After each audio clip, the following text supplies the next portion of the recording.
Hello aspirants, looking at current affairs for 4th November 2016.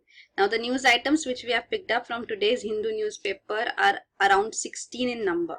So all these items, all of them are of course not new. Many of them are a continuation of what we have been doing in the last month and in November as well. So starting with the first one, Council fixes 4-level GST rate structure. So we have already discussed about GST quite often over the last month.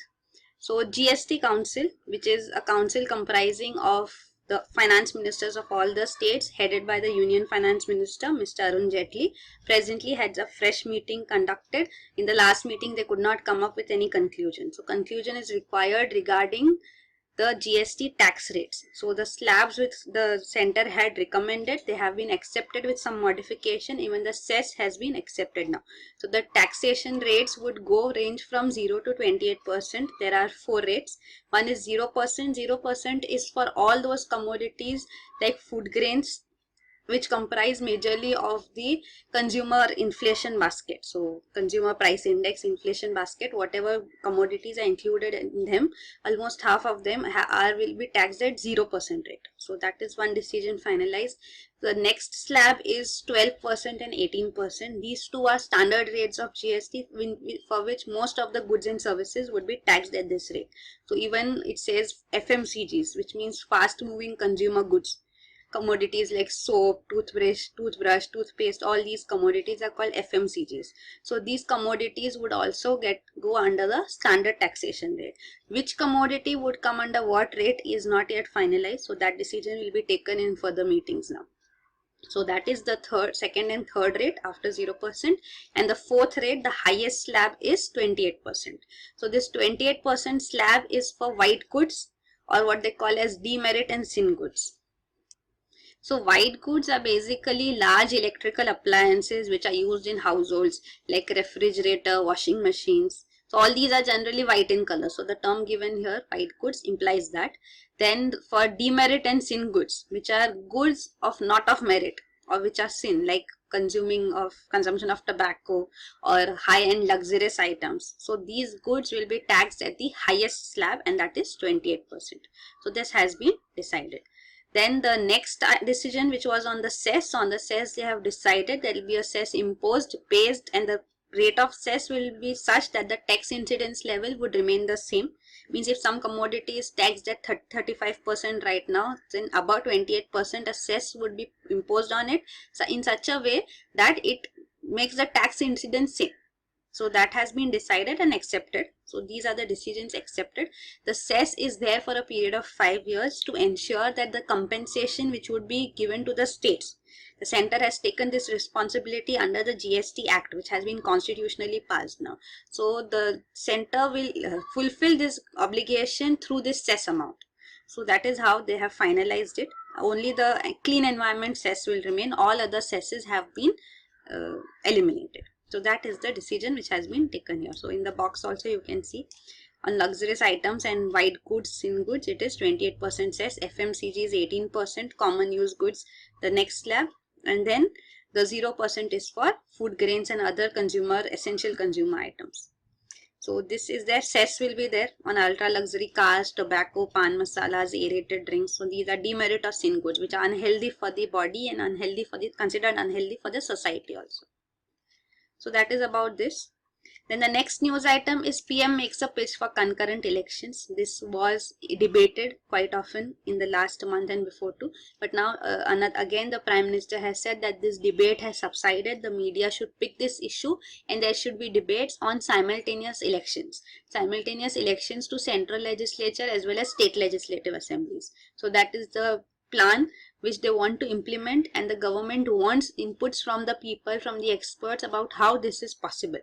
Because if a government falls in some state, when simultaneous elections are conducted and a government falls in some state, then what should happen to that state government? Whether there should be an intermediate fresh elections conducted, then the whole idea loses its purpose. And if not a fresh election, then how should governance take place, or what government should be there in that state for the intermediate term? So that decisions that has to be finalized. So there is a debate for this, is what the Prime Minister is demanding. Then other aspects also he's talking of is same related to elections, that model code of conduct is frequently applied. So that is related to simultaneous elections issue only, because if there are elections intermittently in various states, in some state or in at the center, then all the time the party or the government is in poll mode, election mode. So then governance and long-term measures cannot be taken. So that is the reason for which the government wants, central government wants simultaneous elections to be brought in. So that all is the aspect. Another aspect is poll funding. So poll funding basically means funding of elections, and these funding of elections are done independently by various political parties presently, and there is a huge amount of money involved as well as corruption involved in these cases. So a solution to that, to regularize that, one suggestion also is state funding of elections. Means government should provide funding for elections, so there is a cap, limit and regularization. So this aspect also needs a debate. So that's what the Prime Minister is asking for. Then the next news item is FCRA licenses of 11,000 NGOs expire. So FCRA stands for Foreign Contribution Regulation Act. So under these licenses are provided to NGOs to regularize foreign contributions. So these FCRA licenses of around 10,000 NGOs were cancelled by the government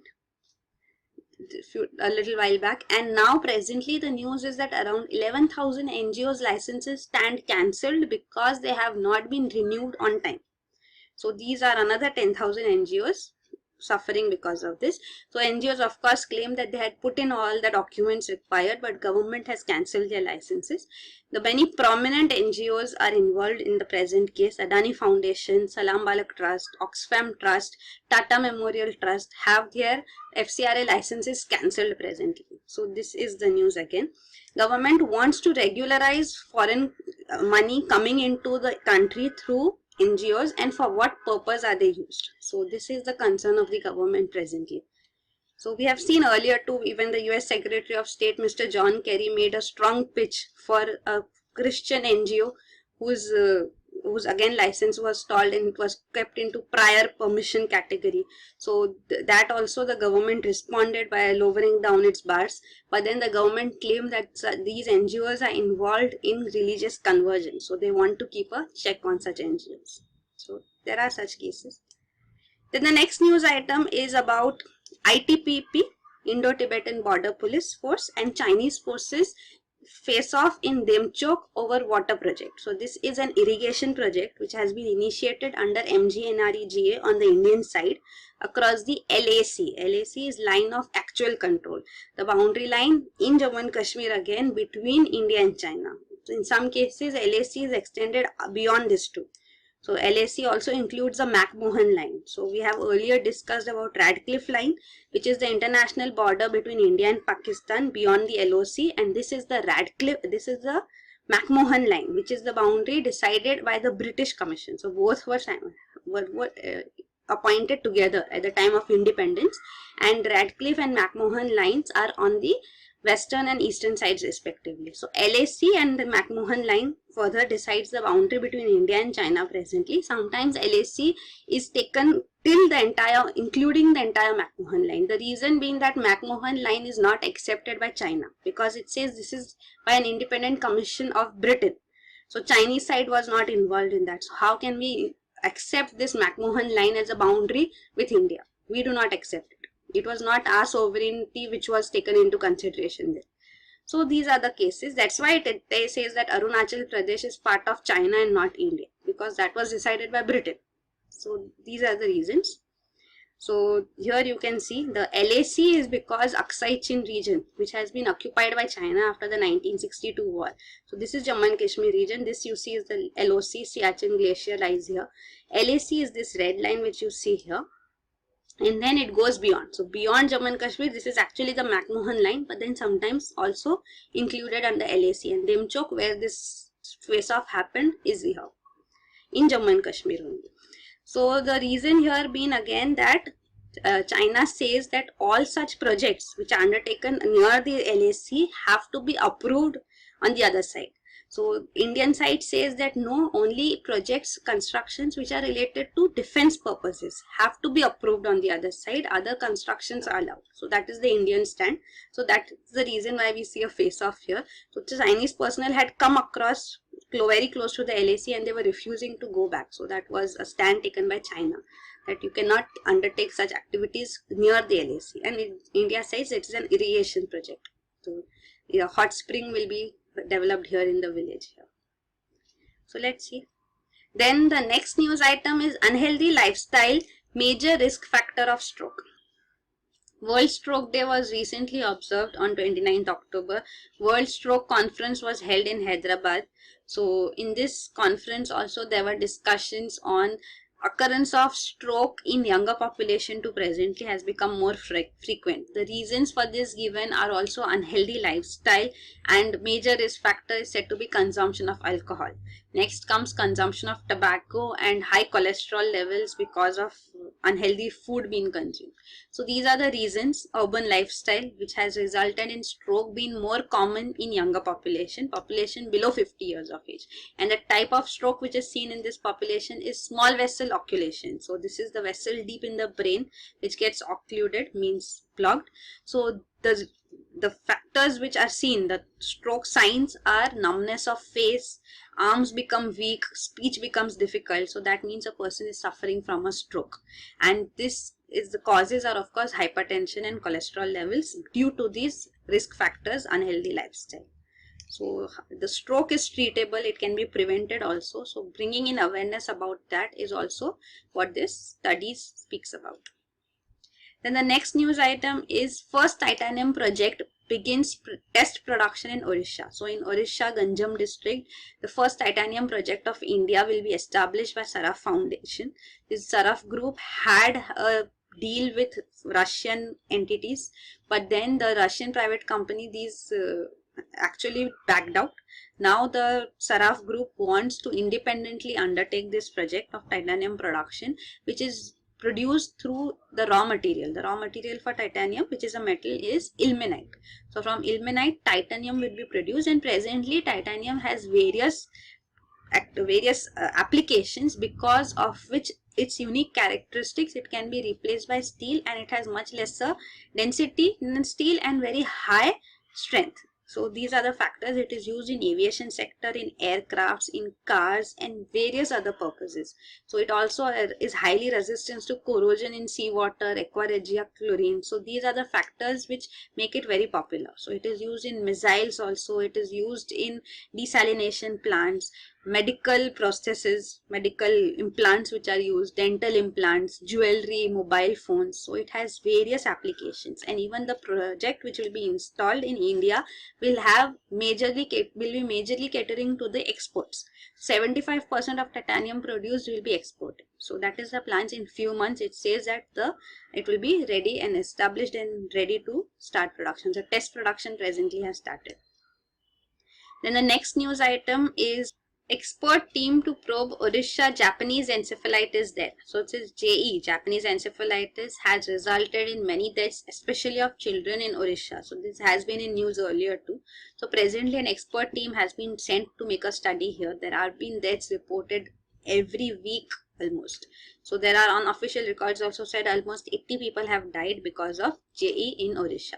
So this Japanese encephalitis virus is also spread through a mosquito bite. So it is the Culex mosquito which spreads this disease, and this disease is spread through birds.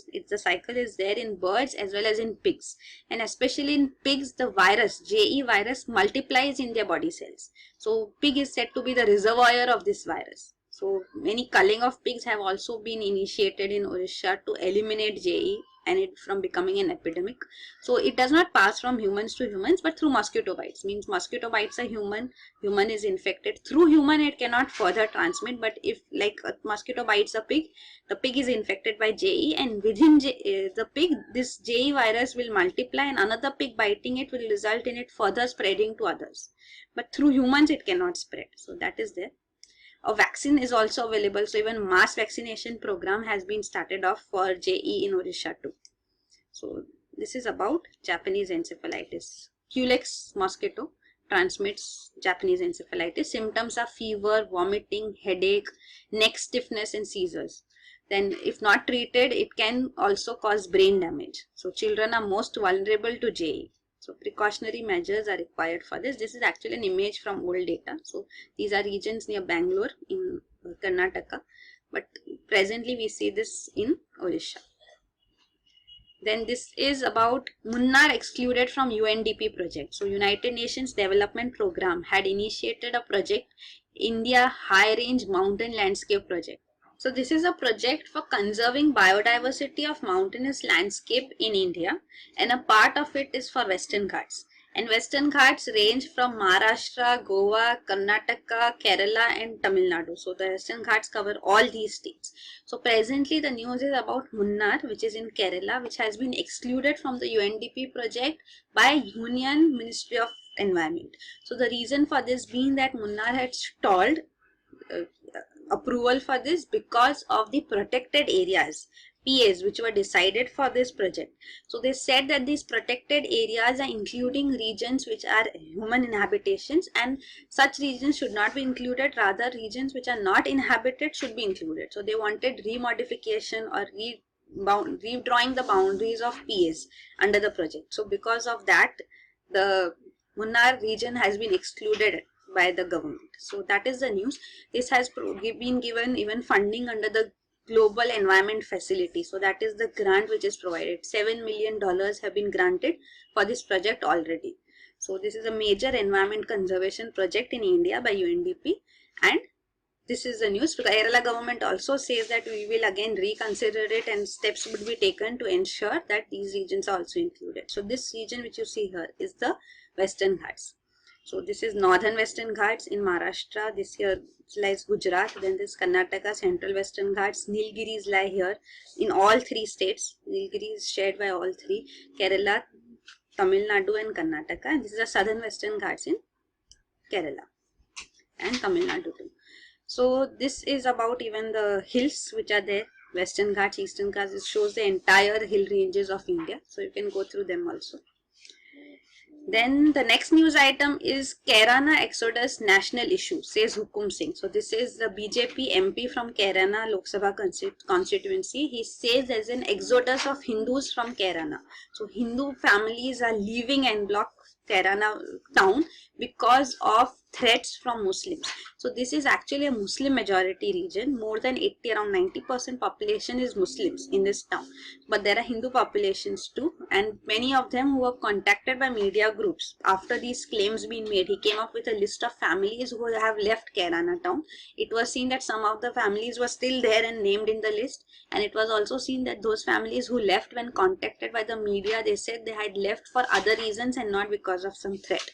So whatever be the truth about this issue, but he is talking about it at high pitch and calling it a national issue.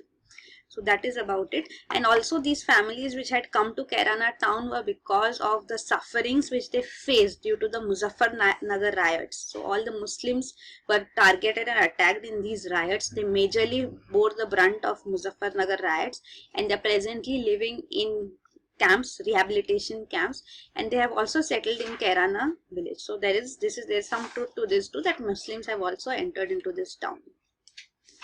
Then the next news item is India opens IITs to Nepal students. So presently the Indian President Pranab Mukherjee is on a visit to Nepal. We discussed this in yesterday's news also about Nepal saying to not interfere in its internal matters regarding its amendment to the constitution. So we already discussed in yesterday's news. Presently the news is that India has declared that from 2017 even Nepal students can sit for the competitive exam, the entrance exam which is conducted for IIT admissions to graduate and postgraduate courses. So that has been announced. So Nepal and India has porous borders, open borders. Nepal citizens are also allowed to sit for competitive exams for UPSC also. So apart from IAS, IPS, they can also be appointed as members to civil services. So this is about IIT entrance exams also being open to them. The exams will be conducted in Kathmandu also has been declared. So that is the news. We provide technical assistance too. There are scholarships provided to students. That has also been highlighted, that 3,000 scholarships every year are provided to Nepali students as grant. Then also technical training scholarships are also provided to Nepalis, government and non-government employees also. So training in India. So all these are there. So we are highlighting India-Nepal relations and how we still believe in neighborhood first policy. So that has been emphasized. Then the next news item is India-Bangladesh joint exercise from tomorrow. So this is the 7th in series of the exercise which started in 2010. So the first exercise was in Jorhat in Assam. So alternately one exercise is conducted in India and the other one in Bangladesh. So present exercise is in Bangladesh. It is named Sampriti. So Sampriti's 7th exercise will be held in Bangladesh. It's a practice for counter-terrorism and disaster management operations. So such scenarios are simulated and then coordination between the two forces are seen. So to familiarize each one of them with the others functioning. So if a real issue arises, real case arises, then army can work together from various countries. So that's why joint exercises are conducted under the UN Charter. Then the next news item is about UK. So Parliament's nod is needed for Britain's exit from EU. So this is the High Court in Britain who has given this viewpoint. The government says that it will be appealed to the Supreme Court on this decision. So Brexit was finalized by the referendum. So once the referendum came through, the British government, means the executive, has said, okay, we will go ahead with Brexit. But then the legislature has not been taken into confidence. So the legislature also should approve this, is what the High Court is saying. Now the thing is that even if the legislature discussion comes, it is likely that even the legislature would approve Brexit. So there is nothing like a probability that Brexit would be negated. But the thing is that if Brexit is now approved by the Parliament also, if that is a criteria required, then it will further delay the exit. So that's what the government does not want. It wants to hasten the process of Brexit so that a quick exit and smooth exit is possible. Also, there are two types of Brexit which are discussed, about a hard and a soft Brexit. So hard Brexit would be difficult for the economy of Britain, and a soft Brexit and taking stern action. So hard Brexit would be very much opposed to what EU norms are, because EU norms are also presently applicable for Britain. So after the Brexit, if it makes a drastic shift, it is called a hard Brexit. And if it allows all the former agreements and negotiations to stay in place and being soft on them, then it is called a soft Brexit. So we'll see and wait and watch. So even if Parliament approval will be required, that the Brexit may become a little soft, that may also be possible. So we'll have to see how does it go. For this to take place, Article 50 of the Lisbon Treaty, the treaty under which EU has been formed, that has to be brought in effect. So Article 50 of Lisbon Treaty provides for withdrawal from the agreement by any member. So Britain will exit under this Article 50 only. So that is regarding Brexit. Then the next news item is, so under Article 50, as you saw too, it requires 2 years time. So within 2 years, it has to be accomplished. If not, then post 2 years, unanimously it is decided that all the agreements under EU will not be applicable for the country concerned who is decided to exit EU. The next news item is global situation not to blame for fall in exports. So we are seeing that exports from India are consistently falling, whereas this is not the case for other countries like Bangladesh, Vietnam and China are seeing increase in exports, but not India. So the reasons for these are bottlenecks which are seen in the country. So removal of bottlenecks is one aspect which is highlighted, means raising export competitiveness. The rigidity in labor laws have to be eliminated. The challenges of land acquisition, inadequate physical infrastructure like road, transport, electricity, all these, the lack of skilled manpower, all these have to be addressed. So these are the bottlenecks which have to be addressed to increase export from India. Apart from this, another specific aspect which is highlighted from this is the export cost.